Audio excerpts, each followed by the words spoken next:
Okay, now let's complete the configuration of this scenario. Guys, till now we did many configuration in this scenario. On access layer switches, on distribution layer switches, I have configured many things. Like I have set up DHCP so that my client machines or end devices can get IP address, default gateway IP address, and DNS server IP address from DHCP server.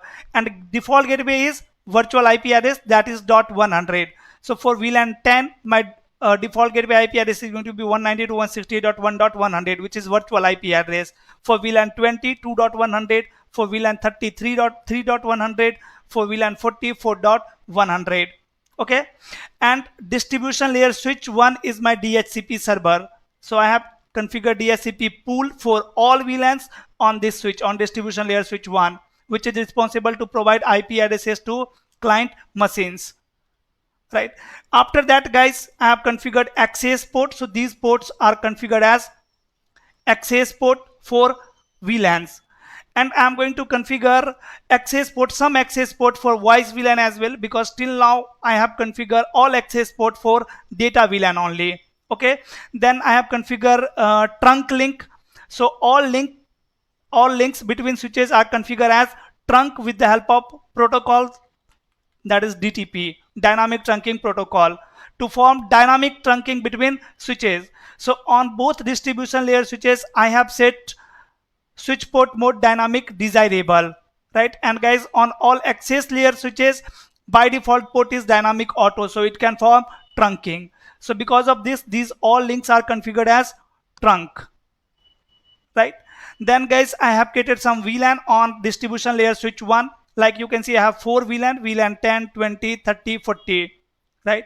So these all VLANs are allowed on trunk links, and native VLAN is VLAN 100. VLAN 100 is native VLAN on all trunk links for all VLANs. Alright, and then I have enabled VTP protocol so that distribution layer switch 1 is propagating VLAN database to all access layer switches, even to distribution layer switch 2 as well. So that's why VLAN database is same on all switches, right? We have VLAN 10, 20, 30, 40 on all switches, and we have configured the name of each VLAN as well. Then I have configured port security on all access layer switches, and I am allowing only 2 MAC addresses on one port. Why I am allowing 2 MAC addresses? One for data VLAN and let's say one for voice VLAN. After that, guys, I have configured MAC address table of all access layer switches. I have set MAC aging time 500 for VLAN 10, 20, and 40. Let's suppose we have some critical users in this VLAN, right? And as you can see, VLAN 40 is my VLAN 30 is my server VLAN. Okay. Then I have configured some static MAC address for servers, like I have server 1, server 2 server in my network. So I have configured a static MAC address on switch number 2 and on switch number 3 for servers. After that, to avoid loop between distribution layer and access layer, I have enabled one protocol, that is RSTP, for faster convergence and loop avoidance. Then guys, I have enabled port fast on all access ports so that my access ports can come in forwarding state quickly. After that, I have created some SVI on both distribution layer switches. Like on distribution layer switch 1, you can see this is my SVI, right? So for VLAN 10, IP address is last IP address from the subnet 1.254. For VLAN 20, again last IP address from the subnet, that is 2.254. On distribution layer switch 2, second last IP address on the SVI interface 1.253, 2.253, 3.253, 4.253 for VLAN 20. Okay, so you can verify these configurations and you can check that my end devices are able to get IP address from DHCP server or not. So let me verify the configuration. After that, we'll resume the configuration. We'll do rest configuration, like we need to create virtual IP address. So I am going to configure HSRP protocol here, or I can configure VRRP protocol here, right, to create virtual IP address for all VLANs. Then I am going to configure layer 3 port, this port, this port. After that, I will configure core layer router, then we need to perform routing between distribution layer and core layer. So I will use one protocol, that is OSPF. After that, guys, I need to configure this link between ASA and router, and then we are going to understand how to configure ASA firewall so that it will perform translation, right? Then only my end devices can access internet. Otherwise, till now, these end devices are able to communicate with each other. Still no. Still no. If SVI is working fine, then there is inter-VLAN communication. But default gateway is not reachable till now, right? So you can verify it. You can access any end devices. Let's suppose PC1. Here I have access of PC1, and on PC1 I can say IP DHCP. So you can see DHCP is working fine. That means I'm able to get IP address from DHCP server, and this machine got one IP address, that is 192.168.1.1/24. Correct IP address from correct subnet, right? And default gateway IP address is the virtual IP address, which is 1.100. So if you will ping this virtual IP address for now, 192.168.1.100, it will not work. Ping will not work because I have not configured HSRP protocol till now. In the same way, you can verify any user in different VLAN. Let's say in VLAN 20, which is PC2. So go to PC2 and say IP DHCP. PC2 is part of VLAN 20, so it will get IP address from this subnet 192.168.2.0. So yes, you can see IP address of PC2 is 192.168.2.1 and gateway is 2.100. Again, this PC cannot ping their gateway IP address 192.168.2.100. See, ping is not working, right? Now you can access any distribution layer switch here, and you can check the VLAN. So VLAN brief. So you can see I have VLAN 10, 20, 30, 40, right, in the VLAN database. VLAN 10 is data VLAN, VLAN 20 is voice VLAN, VLAN 30 is server VLAN, and VLAN 40 is HR VLAN, right, guys? Then show interface trunk. So all link between switches are configured as trunk, and native VLANs on all ports are VLAN 100, right? Status is trunking, encapsulation protocol is .1q, and mode is dynamic desirable, and allowed VLAN on the trunk link is VLAN 10, 20, 30, 40, not all VLAN, right? So in last video we seen the configuration of these devices, right, guys? Now here you can check show IP interface brief. So you can see you have some SVIs, right, for VLAN 10, 20, 30, 40, and their interface and line protocol are up for all VLANs. Done. Now guys, let me do one thing. Let me first configure some port on access layer switch for voice VLAN. Like voice VLAN is VLAN 20, and in VLAN 20 you can see I have PC2, 3 and 8. PC2, 3 and 8 are member of VLAN 20. So I need to configure PC2, means 0/2 port on switch number 1 for voice VLAN. So let me access this switch, access layer switch 1, and on the access layer switch 1 you can verify the VLAN. So yes, we have all VLANs. So interface trunk. So link between switches are configured as trunk. Allowed VLAN are 10, 20, 30, 40, and encapsulation protocol is .1q with the help of negotiation, and native VLAN is VLAN 100, right? Now so VLAN brief, you can see you have one port in VLAN 10 and one port in VLAN 20, but so interface is 0/2 switch port. So you can see this port is access port for VLAN 20 only, right? Now I need to configure this port for voice VLAN as well. So simply interface is 0/2 and say switch port voice VLAN 20, right? Now let me write the configuration. Now if you will check the configuration, so run interface is 0/1, let's say. So see guys, this port is access port for VLAN 10, right? Switch port mode access.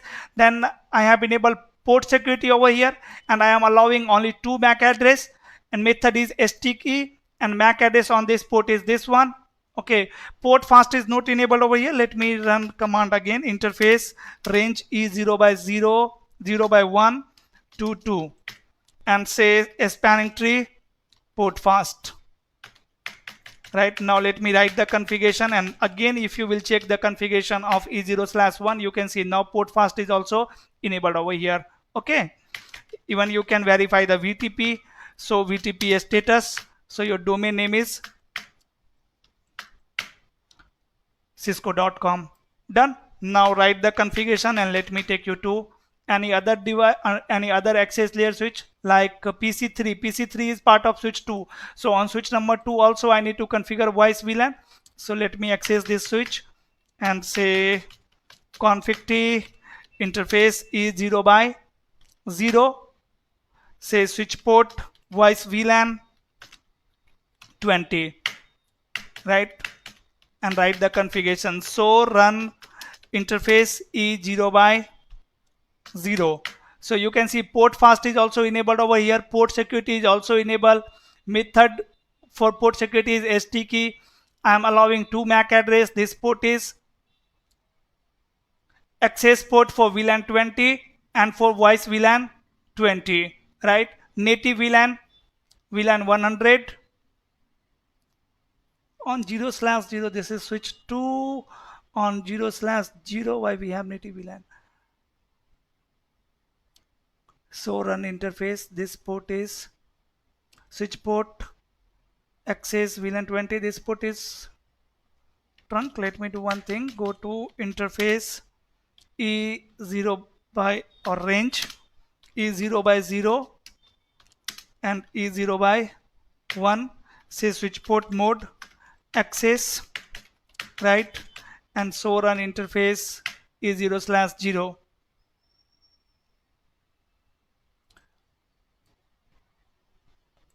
Done. So these are configuration of access port on access layer switches. Now I have one more device, that is PC8, and PC8 is connected with switch number 4. So let me access switch 4, and here also I am going to run one command, that is interface E0/1 switch port voice VLAN 20. Done. Now let me write the configuration, and I am going to close the console of access layer switches because I will not do any configuration on access layer switch. Access layer switches are already configured. So let me close the console of all access layer switch. I have access of PC1, PC2, and this is my core router. For now I am going to close it. Then guys, I have distribution layer switch 1. So on distribution layer switch 1 I have SVI, but I don't have virtual IP address here. So let me configure HSRP protocol first. For now, I am not going to perform load balancing at distribution layer. Simply I am going to create virtual IP address. So interface VLAN 10 and say standby, and then you can define the group number. So let's suppose group number is 10, or you can say set it on default. So group number is going to be 0. Let me say group number 1 and then say IP. So your IP virtual IP address for VLAN 10 192.168.1.100, right? You need to do same thing for VLAN 20 also. So interface VLAN 20 standby group number 1 and IP 192.168.2.100. Exit, then interface VLAN 30 and standby group number 1 IP 192.168.3.100. Exit, interface VLAN 40 standby group number 1 IP 192.168.4.100. and you can see this switch is the active switch for all VLAN. This switch is active switch for all VLAN. So standby for VLAN, let's say 10. So this switch is your active switch. State is active, right? Virtual IP address 192.168.1.100. This is virtual MAC address.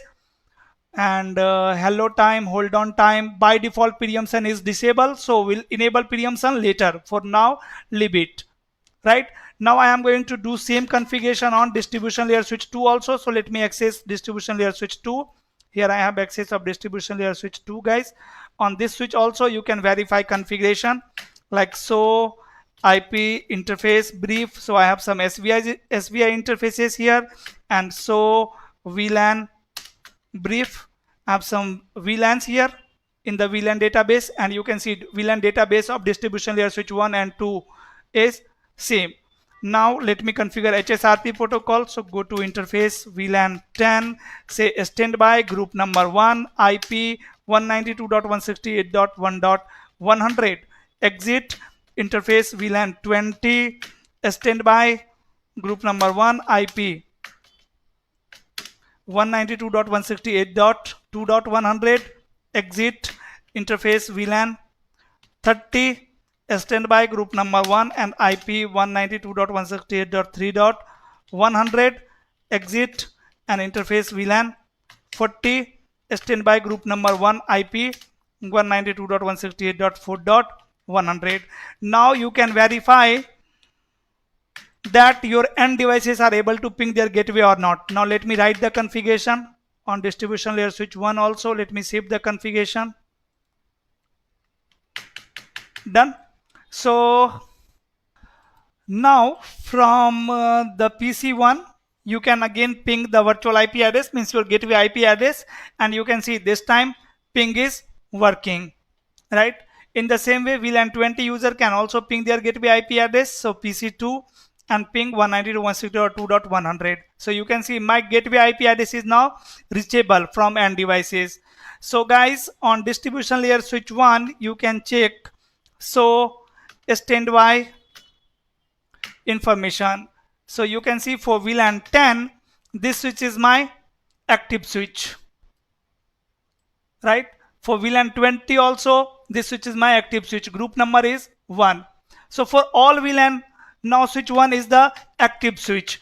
Now preemption is disabled by default, so let me enable the preemption, because in real time you will enable preemption as well. So interface range VLAN 10, VLAN 20, VLAN 20, then VLAN 30 and VLAN 40, right? On all these SVI interfaces I am going to enable preemption. So say standby preempt. You need to run this command, do so history. Let me copy the command and let me paste it on distribution switch 2 also to enable the preemption. So config t, and let me paste the command here, right? Now preemption is enabled on both switch 1 and switch 2. Let me write the configuration, and so VLAN, so standby for VLAN 10. Still switch 1 is my active switch, but if you want to perform load balancing or if you want to configure switch 2 as active, you can increase the priority, you can configure the HSRP, or you can modify the HSRP configuration, you can enhance the HSRP configuration. By default priority is 100, right? So let's suppose I want to perform load balancing between switch 1 and switch 2. Let's say for VLAN 10 and 20 I want switch 1 should be active, and for VLAN 30 and 40 switch 2 should be active switch. So what I can do, guys, simply I can say interface range VLAN 10 and VLAN 20. I am going to increase priority over here. So say standby group number 1 and priority, let's say 110. So here I have set priority 110 for VLAN 10 and 20, and on distribution layer switch 2 I am going to set priority 110 for VLAN 30 and 40. So interface range VLAN 30 and VLAN 40. Here I can say standby group number 1 priority 110, right? So standby for VLAN 10. So for VLAN 10 this switch is a standby switch, because for VLAN 10 switch 1 is the active switch. But guys, for VLAN 30 also this switch is a standby, but this switch should be active switch. Just wait for some time. group name priority over here is 110 and priority of active switch is 100. For VLAN 30 this should be active switch. Interface or on distribution layer switch 1, this is problem of simulation, don't worry. Interface VLAN 30 says shutdown and no shutdown. So standby group number 1. So standby, let's say VLAN 30. So this switch is active switch for VLAN 30. Let me check the connectivity between switch 1 and switch 2.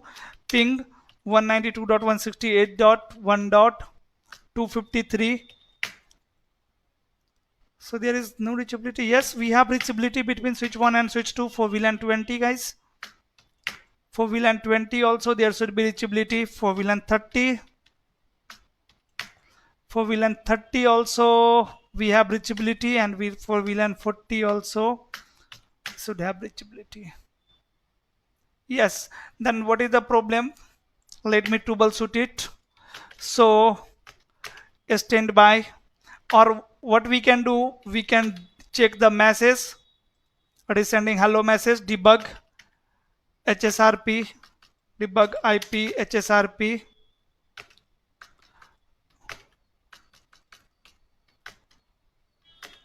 Debug standby events number 2, right?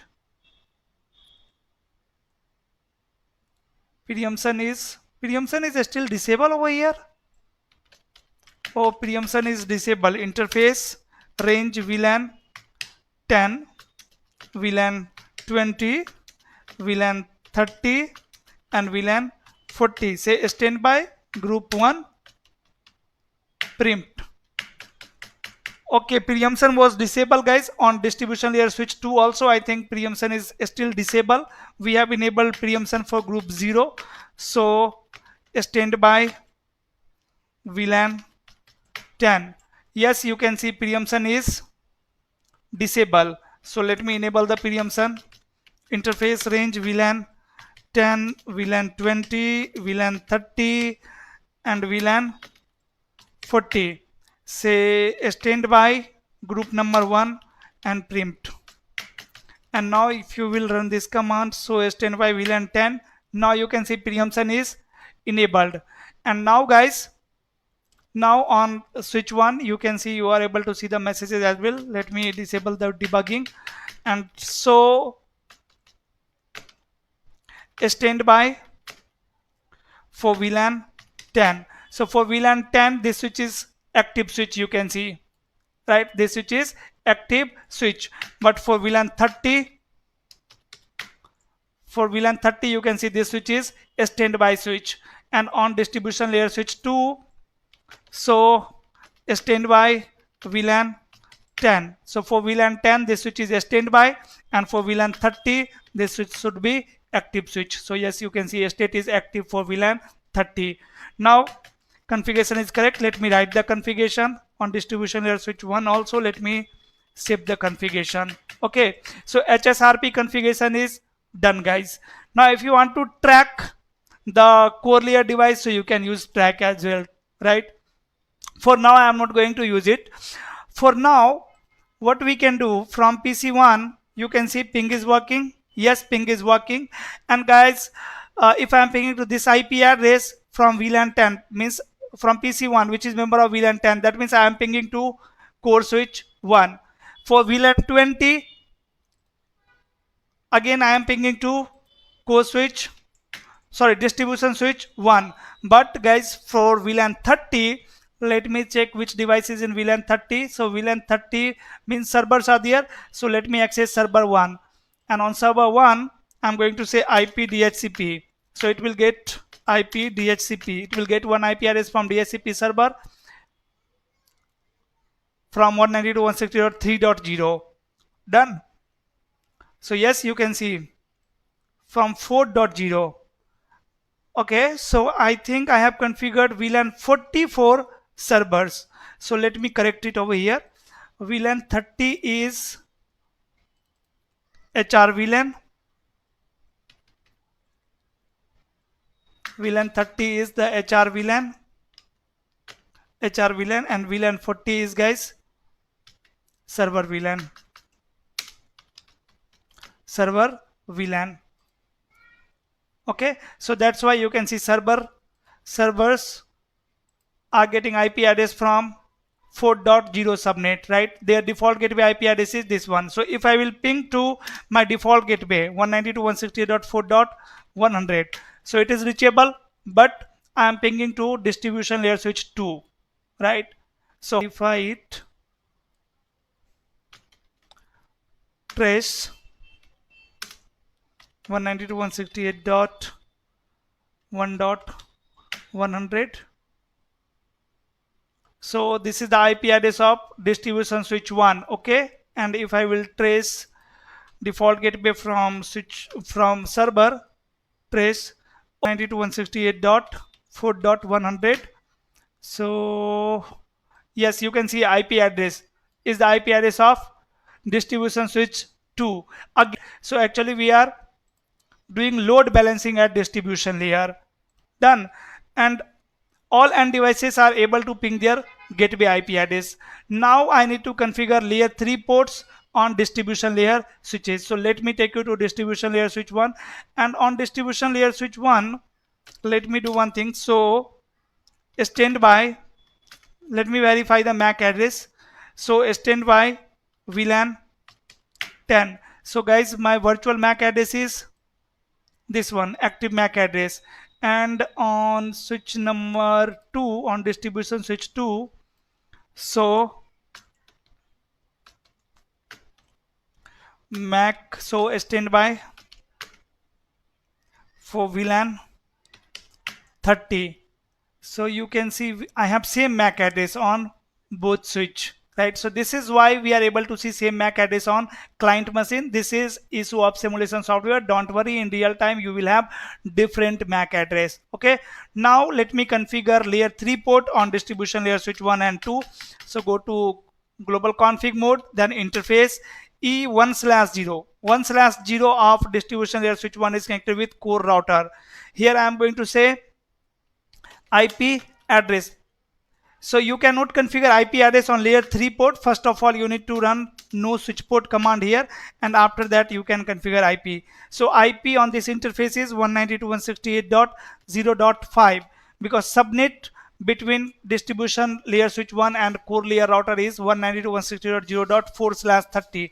So first IP address is 0.5 and subnet mask 255.255.255.252, because CIDR value is 30. Done. So I have configured one IP address on layer 3 port of distribution layer switch 1. Now let me take you to distribution layer switch 2, and here also I am going to configure interface E1/0, say no switch port, and IP address. IP address over here 192.168.0.9, because subnet is 0.8 here, 252, right? And say no set as well.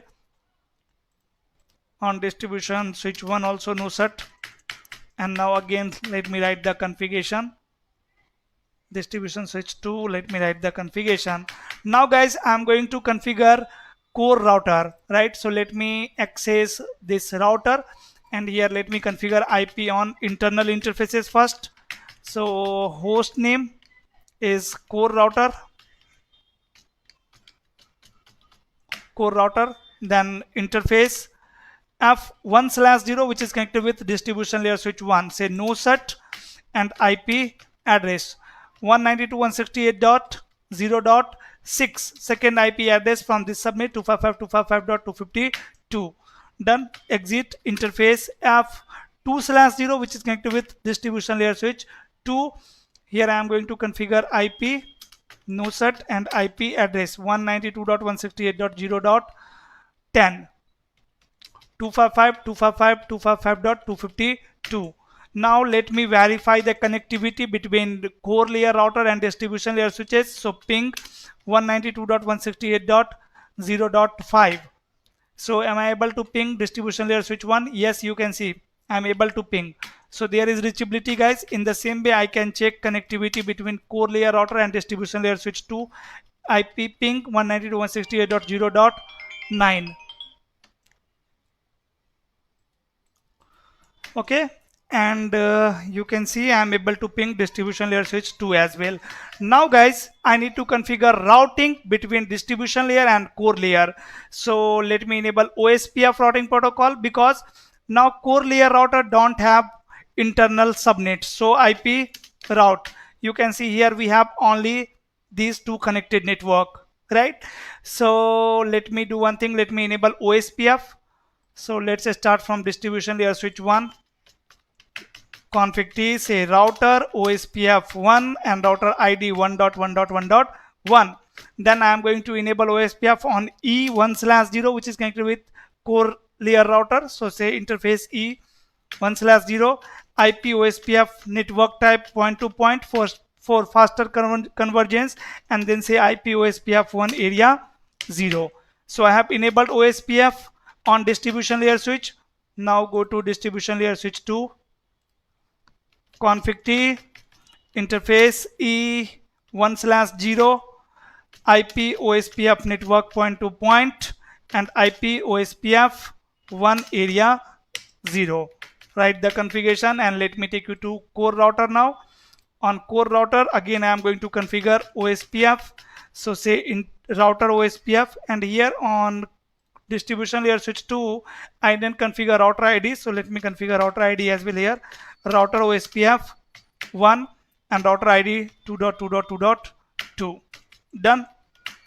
Then guys, core layer router, say router OSPF 1 and router ID, let's say 3.3.3.3. Then I need to enable OSPF on internal interfaces like interface range F1/0 and F2/0. Say IP OSPF network point to point and IP OSPF 1 area 0. Now I am expecting OSPF neighborship, and you can see we have OSPF neighborship, right, with 1.1.1 and 2.2.2.2, right? You can verify it like this also. So IP OSPF neighbor, so we have full neighborship with 1.1.1 and 2.2.2, right? So OSPF configuration is done, but still core layer router is not receiving internal subnets. So you can see still core router is not receiving any internal subnet. The reason, we didn't enable OSPF on SVI interfaces, right? So on distribution layer switch 1, you can check, so IP OSPF interface brief. So OSPF is enabled only on E1/0. So now we need to enable OSPF on SVI interfaces so that it will advertise those prefixes to core layer router. So go to config T and say interface range VLAN 10, VLAN 20, VLAN 30, and VLAN 40, and say IP OSPF. Let's say network is broadcast, and now I am going to say IP OSPF 1 area 0, right? Now, so IP OSPF interface brief. So you can see now OSPF is enabled on all interfaces, right? And now guys, if you will verify the routing table of core layer router, you will have internal subnets. So you can see you have internal subnets through OSPF protocol. Done. But right now I am learning internal subnets from distribution layer switch 1 only. Distribution layer switch 2 is not advertising any internal subnet. So we need to enable OSPF on SVI's interfaces on distribution layer switch 2 also. So let me take you to distribution layer switch 2. Config T, interface range VLAN 10, VLAN 20, VLAN 30, and VLAN 40, and say IP OSPF network broadcast and IP OSPF 1 area 0. Here also you can verify IP OSPF interface brief. So OSPF is enabled on all interfaces, right? Now let me save the configuration and let me check I have saved configuration on distribution switch 1 or not. Save the configuration. Now go to core layer router, and again you can verify the routing table. So IP route OSPF. Now you can see core layer router is performing load balancing, right? Because it is learning all internal subnet from both switch, from distribution layer switch 1 as well as from distribution layer switch 2. So this network learning through OSPF 192.168.1.0/24. Next hop is 192.168.0.9 as well as 0.5. 0.5 is distribution layer switch 1 and .9 is distribution layer switch 2. Done. Now guys, can end devices ping to router? See, PC1 can ping their gateway 192.168.1.100 because this PC is part of VLAN 10. For VLAN 10 we have this default gateway. So I am able to ping my default gateway. Can I ping router? Router IP address is ping 192.168.0.6. Yes, you can see I am able to ping router as well, right? But I cannot ping F0/0 of router, right? Or I cannot ping internet because my distribution layer switch don't have default route till now, right? So what if I will ping to 8.8.8, my distribution layer, my default gateway is going to drop the traffic because distribution layer switch don't have default route.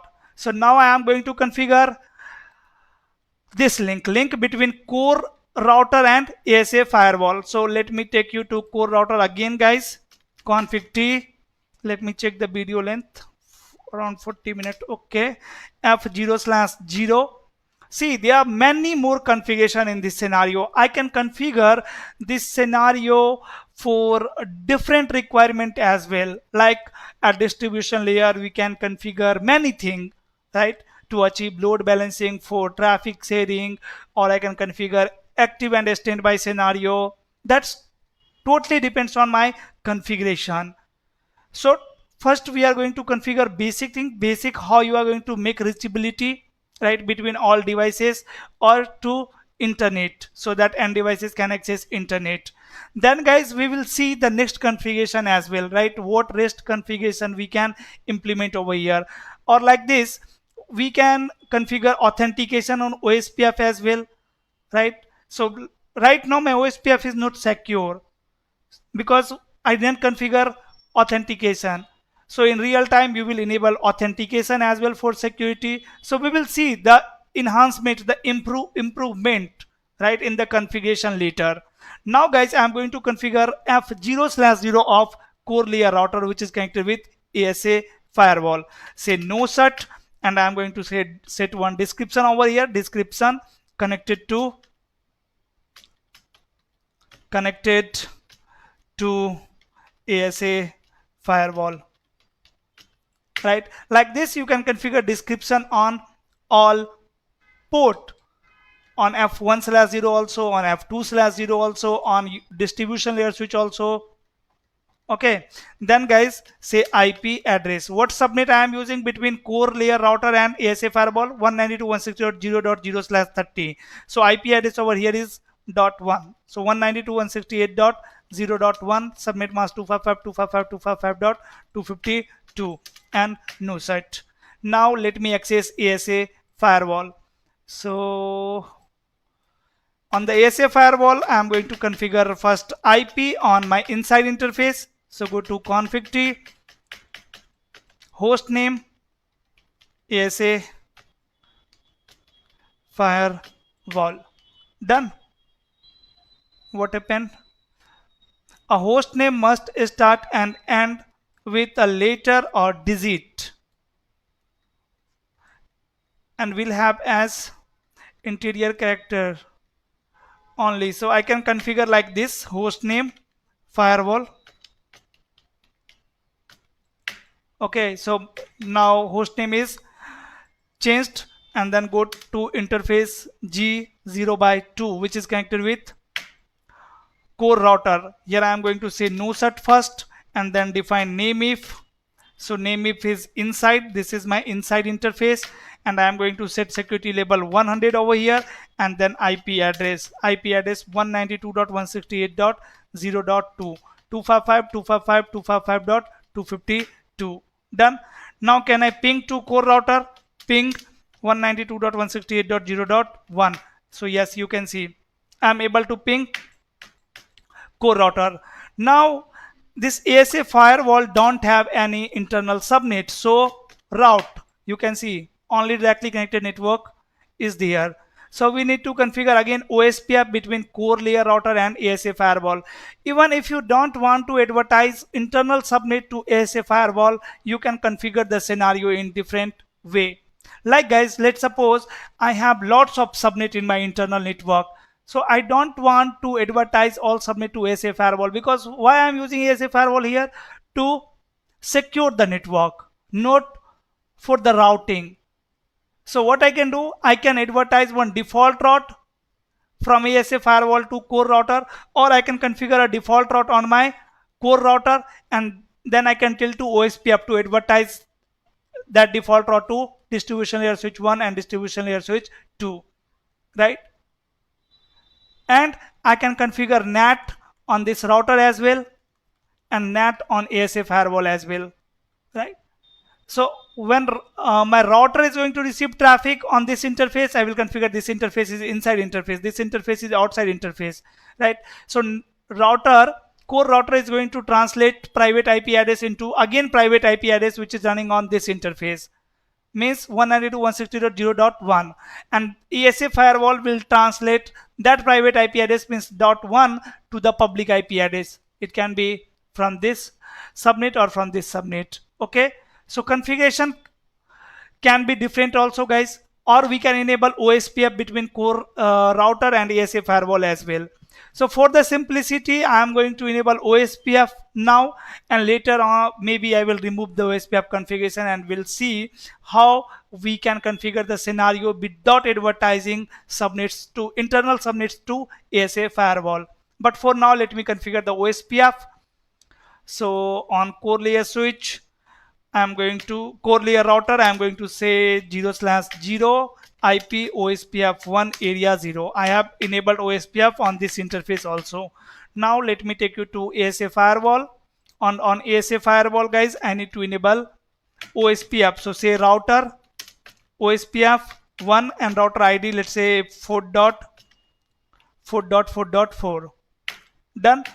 Now I can run network command here. So network 192.168.0.0 submit mask 255.255.255.252 and area 0. So this command will enable OSPF on G0/2. Now I am expecting OSPF neighborship between ASA firewall and core router, right? Now you can verify it like this. So run router OSPF. So this is my OSPF configuration, and so OSPF neighbor. So we have neighborship guys, state is in two-way. For faster convergence, you can change network type, you can set point to point over here, right? So after some time my neighborship will come up, and so route, till now I don't have any route subnet from through OSPF. So IP OSPF neighbor, now you can see neighborship is full, and so route OSPF. Now you can see I am learning all internal subnet, right guys? See, if I will ping 8.8.8, see I am not able to ping destination host unreachable. See, this is not, I am not getting this error because of NAT configuration, because NAT is also not enabled on ASA firewall. But this scenario guys, when I am pinging to 8.8.8, actually my distribution layer switch is dropping the traffic, because distribution layer switch don't have route, right? So I am going to configure one default route on ASA firewall, and will advertise that default route in OSPF. So go to ASA firewall and config T, say route outside route, and then outside, first of all we need to configure outside interfaces here. Interface G0/0, say name if this is, let's say, outside, or I can say ISP 1 and security label is 0 because this is untrusted interface. And then guys say no set and IP address 1.1.1.1 submit mask 255.255.255.248 because slash value is 29, CIDR value is 29. So I have set the IP address on outside interface. Now in the same way here I can set one description as well. Description, let's say connected to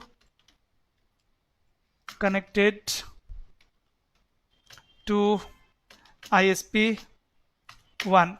Right now I am going to configure G0 by 1 which is connected with ISP2 interface G0 by 2, say name if, and here I am going to say name if ISP2, right? ISP1 and ISP2. ISP2.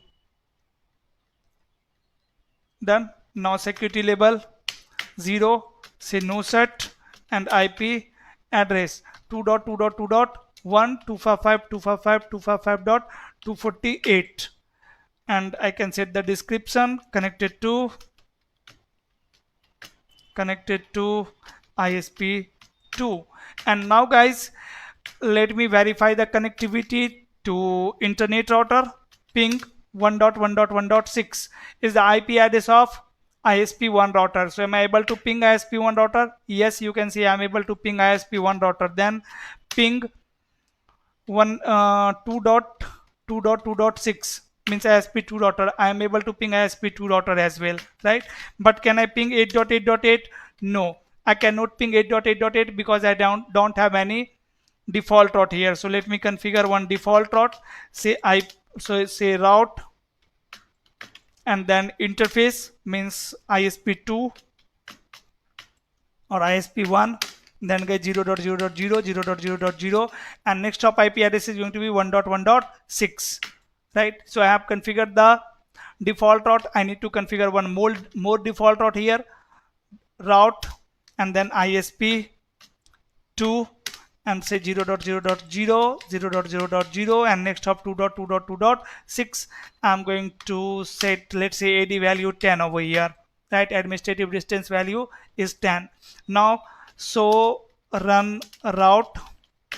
So you can see you have two default route in the running configuration, and so route in the routing table you have one default route towards ISP1. So for now ESA firewall is going to forward all traffic towards ISP1, right? ISP2 is backup ISP for now. Done. Now I need to advertise this default route to my internal network, like to distribution layer switches, to core layer router. So what I will do, simply I will say router OSPF process 1 and say default information originate always. So now firewall is going to advertise one default route, right? So let me take you to this core layer router, and here you can check. So now this core router will learn default route from OSPF, so IP route. So you can see I'm learning one default route from OSPF through OSPF, right? In the same way, this router is going to advertise default route to distribution layer switches. So go to distribution layer switch 1, and on distribution layer switch 1 also you can run command so IP route OSPF. So you can see I'm getting default route, right? So now if my client machine PC1 will ping to 8.8.8, see I'm getting different error, timeout error. So this time I'm getting error because of NAT, because NAT is not configured on ESA firewall, right? But this time guys, default gateway have route for the destination for 8.8.8. So now I need to configure NAT on ESA firewall. So let me do one thing. Let me take you to ESA firewall and let me configure the NAT. How many objects I need to create? I need to create two objects, one for private, one for public. So let me say object network and guys public. So I'm going to create one pool of public IP addresses with name public. For now I am configuring NAT for ISP1, right? Later on we will see the actual NAT configuration, right? How we will configure NAT on ASA firewall for real-time requirement. First of all, let me make reachability between end devices to internet. So here I am going to define one range of public IP address to configure dynamic NAT. I need to say range 1.1.1.2 to 1.1.1.4, like this I can configure. So I have defined one range of public IP address in the public object. Now I am going to create one another object for private. So say object network, and let's say private, right, for VLAN 10, where I am going to define one subnet.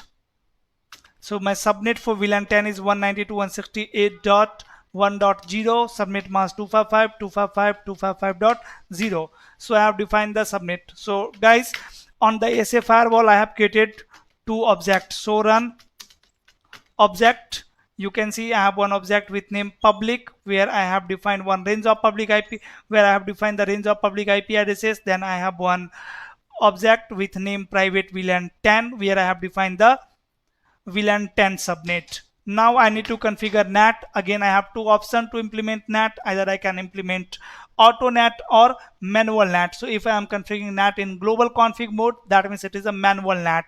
So let me configure NAT here, NAT, and then inside, and guys, inside interface 2, outside interface means ISP1, right? I'm configuring this NAT for ISP1, so let me say ISP1, which is my outside interface, right? After that, dynamic, how your source is dynamic. So I'm going to define pool name, which is private underscore VLAN 10, and then public pool. Public pool is public object is public. Like this I can configure NAT. You can verify it. So run NAT. So you can see I have one NAT rule in the global config mode, guys. It will goes in section 1. So NAT, so you can see my NAT rule is in section 1, and it will translate the traffic which is coming from inside to ISP1, where source is going to match from this object, destination means public IP address is going to match from this object public, right?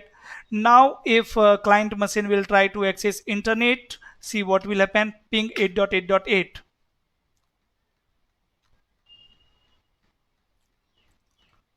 Still ping is not working, so now we need to troubleshoot it. So from ASA firewall, let me do ping 8.8.8. Am I able to ping 8.8.8? Yes, I am able to ping 8.8.8. Debug NAT 255. Let me check when client machine is pinging to internet, ASA is doing translation or not. So yes guys, ASA is doing translation. You can see ASA firewall is translating source IP address when PC1 is the part of VLAN 10, right? So their IP address is 192.168.1.1. So ASA firewall is translating this IP address into 1.1.1.1, 1.1.1.4 into this public IP address, right? So one public IP address is now reserved for PC number 1 from the public range. So it is doing the translation. When it will get reply message, again it will translate this public IP address into this private IP address. But why ping is not working? Because by default ASA allow only TCP fix up the protocol ICMP. So let me run command fix up protocol ICMP. Right now let me ping 8.8.8 and you can see I am getting reply message, right guys? Now I am getting reply message. In the same way, let's say I want to create one NAT rule for VLAN 20 users. So what I can do, again on ASA firewall, I can configure one more NAT rule, right? Again I need two object, right? And let's say I want to forward VLAN 20 traffic to ISP2. So how I will configure NAT?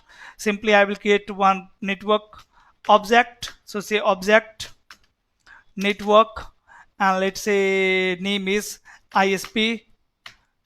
Here I am going to define one range of public IP address from 2.2.2.2 to 2.2.2. Let's say 4, right? And then I need to create one more object for private IP address for private subnet, so say object network and then private VLAN 20, private underscore VLAN 20, where I am going to define subnet. Subnet is 192.168.2.0, subnet mask 255.255.255.0, right? And let's say I want to configure auto NAT this time, so I will configure NAT under the object. So here I am going to say NAT, then inside, and outside interface is ISP2, right? And after that, guys, source, right? And then source is here. You don't need to define source because you are already under the object, right? You are already under the object. Under the which object? Under private VLAN 20, right? So here I can say dynamic, and then I can define the public pool, which is, one second, dynamic and then public, or ISP2. I think name of my object is ISP2 for public range, so say ISP2. Like this I can configure NAT here, and all to disable debugging. And now if you will check, so run NAT, so you can see you have two NAT rule, guys. One is in global config mode, that is manual NAT, and one is in under the object, so that is auto NAT. So this NAT rule will attach with section 2, this NAT rule will attach with section 1. So you can run command so NAT, so you can see this NAT rule is in section 2, right, for VLAN 20 users, and this NAT is for VLAN 10 users. So now VLAN 20 user is going to access internet via ISP2, and VLAN 10 users are going to access internet via ISP1. So you know, this is basic configuration to make reachability between end devices to internet. Now guys, here we have multiple configuration, like we can enhance the NAT configuration on ASA firewall. So we will see the NAT configuration in next video, because you can see video length is already more than 1 hour, and you guys are requesting to make short video, right? Right, video of 30 minutes, 40 minutes, 45 minutes, hardly 1 hour, right? But sometime when we are configuring the complete network, guys, it is going to be lengthy, right? So don't worry, this is not end of this topology. We have still some configuration, and we'll see that in next video. So till now we have configured all access layer devices, all distribution layer devices, and even my core layer device. But guys, I am going to change core layer configuration and distribution layer core layer router and ASA firewall configuration in next video, right? But we are not going to change any configuration on distribution layer switches, because